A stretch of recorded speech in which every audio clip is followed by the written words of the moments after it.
Let's discuss this question. क्या बोला गया? Which of the following statement are correct?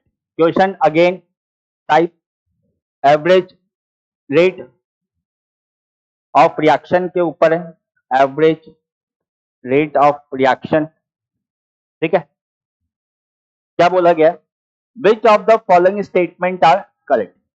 Average rate can not be use to predict the rate of reaction at a particular instant. भाई average rate में तो क्या होता है, time interval हमारे पास ज्यादा होता है, लेकिन किसी भी पर्टिकुलर टाइम पर अगर आपको रिएक्शन की रेट फाइंड आउट करनी है तो वहां पर फिर हम इंस्टेंटेनियस रेट को यूज करते हैं।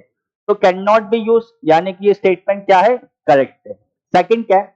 Average rate depend upon the change in concentration of reactant of product and the time taken for change to occur. बिल्कुल सही बात है।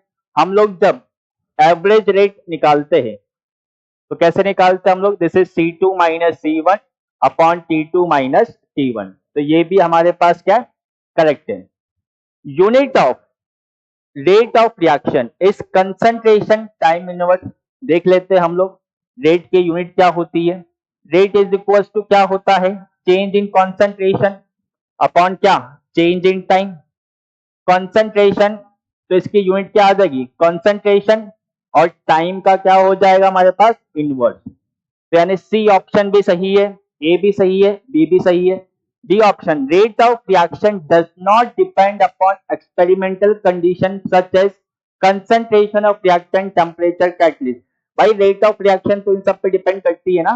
रेट लॉ में यही तो बोला गया था कि rate of reaction is directly proportional to concentration of reactant.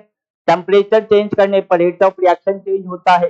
Catalyst जो होता है वो रिएक्शन की रेट को फास्ट या स्लो कर सकता है। तो ए, बी और सी तीनों क्या है हमारे पास, करेक्ट है। तो करेक्ट आंसर क्या आ जाएगा इसका, ऑप्शन नंबर ए।